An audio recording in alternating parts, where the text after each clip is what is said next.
Halo Pionir, salam petir, salam sukses. Apa kabar sob? Mudah-mudahan kalian masih tetap setia dengan Painet tuh. Oke sob, bagi kalian yang baru mengenal channel ini silahkan kepoin terus ya. Jangan lupa juga untuk dukung dengan cara subscribe, like, komen, dan share ya.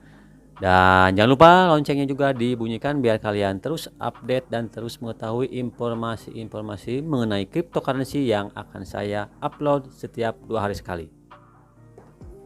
Oke sob, sebelumnya saya disclaimer on dulu ya, bahwa setiap konten yang saya bagikan di channel ini bersifat edukasi dan hanya pengetahuan saja, bukan bersifat mempengaruhi atau mengajak kalian untuk membeli suatu aset kripto manapun.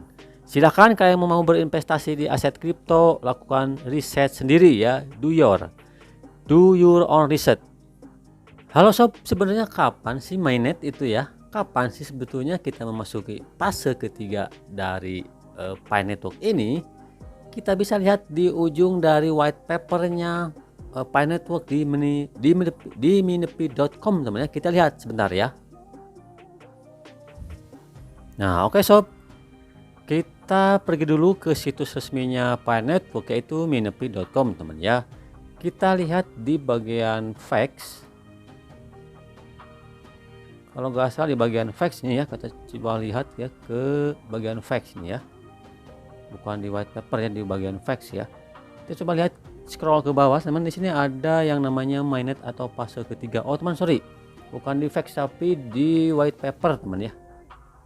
Nah sini di white paper atau kertas putihnya Pi. Nah kita bisa masuk ke minepi.com dan kita bisa lihat di kertas putihnya Pi atau white papernya Pi. Untuk sebetulnya nih, biar kita tidak ragu lagi nih, biar tidak terkena hoax informasi di luar sana, kapan sih sebetulnya mainnet atau fase ketiga tersebut akan launching ya, akan kita masuki ini ya. Kita scroll ke bawah teman ya. Oke, ini ada di bagian ujung teman-teman.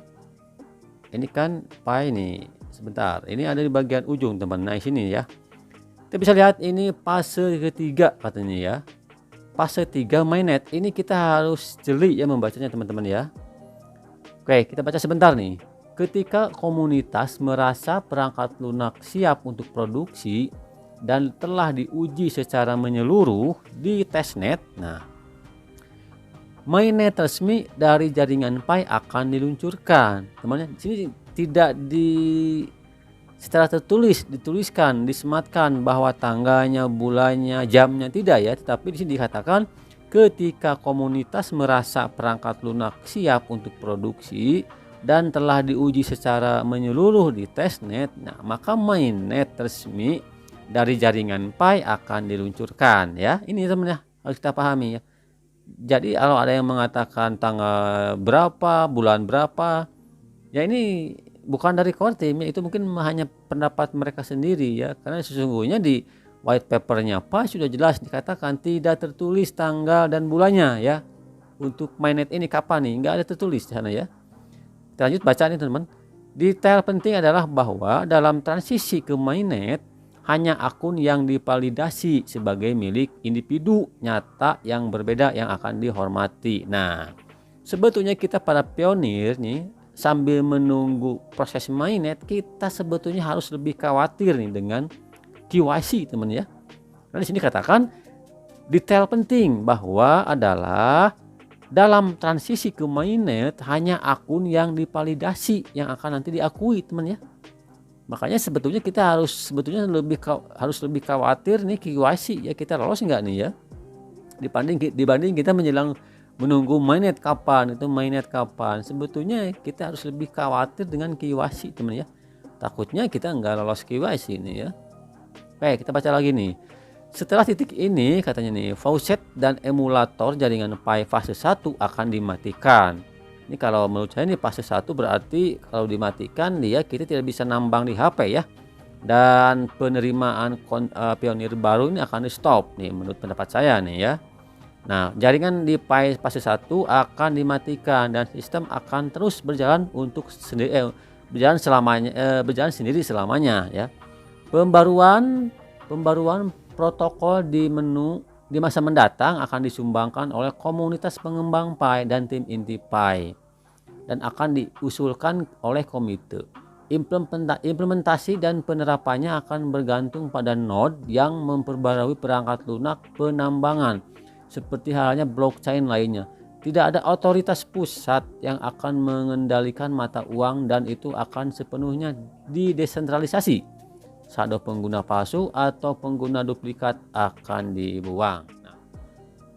Nah, jadi sob, seperti yang sudah kita baca tadi ya di white papernya Pai, bahwa untuk mainnet nih, untuk fase ketiga ini memang tidak dicantumkan secara tertulis di white paper. Tanggal berapa, bulan berapa, atau mungkin tahun berapa ya, kita nggak tahu ya, karena di sana dikatakan bahwa setelah jaringan siap dan komunitas siap di testnet nih sudah sukses nih, akan memasuki proses mainnet. Nah tentu kita kan tidak tahu nih siapnya itu gimana nih ya, apakah ada titik poin khusus nih untuk dikatakan siap, kita belum tahu teman ya. Jadi intinya kita hanya bisa menunggu saja ini kapan mainnet. Dan seperti saya bilang tadi bahwa sebetulnya kita harus lebih khawatir mengenai KYC teman-teman ya. Takut-takutnya nanti kita buru-buru pingin mainnet, kita tidak siap untuk KYC, akun kita belum sama namanya, kita belum verifikasi untuk FB atau mungkin nomor handphone mungkin ya. Nah sebetulnya kita harus lebih khawatir mengenai KYC teman-teman ya, karena kalau mainnet itu kan keseluruhan ya. Kalau KYC mungkin kita punya teman KYC, kita tidak lolos KYC menjelang mainnet, akhirnya masuk mainnet, kita tidak bisa menarik apapun, kita hanya bisa gigit jari karena kita tidak lolos KYC ya. Jadi seperti saya bilang, hindari isu-isu di luar sana yang mengatakan bahwa mainnet diundur lah, mainnet tanggal 12 lah, atau mainnet tanggal 30 Desember lah. Kita tunggu saja, karena saya yakin core team dan Nicholas sedang bekerja di sana ya. Di luar sana kita tidak tahu ya di belakang layar gimana nih core team berusahanya untuk mensukseskan Pi Network ini. Intinya kita terus saja berpikir positif, kita terus saja berkontribusi nih untuk mensukseskan dan membesarkan ekosistem dengan cara klik petir. Dan kalau kalian yang punya skill seperti saya bilang, punya skill, kita berkolaborasi nih untuk menciptakan aplikasi-aplikasi di Brainstorm ya. Nah, semakin banyak yang berkontribusi di Brainstorm, tentunya akan banyak pilihan nanti kita untuk melakukan proses peer-to-peer di Pi Browser. Nah oke sob, itu saja sedikit penjelasan mengenai kapan sih sebetulnya mainnet ya, sesuai dengan white paper tentunya, bukan berdasarkan pendapat pribadi atau informasi-informasi di luar sana yang belum tentu jelas dari mana asalnya. Nah sob, bagi kalian yang baru mengenal channel ini, silahkan support terus ya dengan cara subscribe, like, komen, dan share. Jangan lupa juga untuk lonceng notifikasinya dibunyikan biar kalian tahu informasi-informasi terupdate dari channel ini. Sekian, terima kasih, salam petir, salam pionir. Assalamualaikum warahmatullahi wabarakatuh.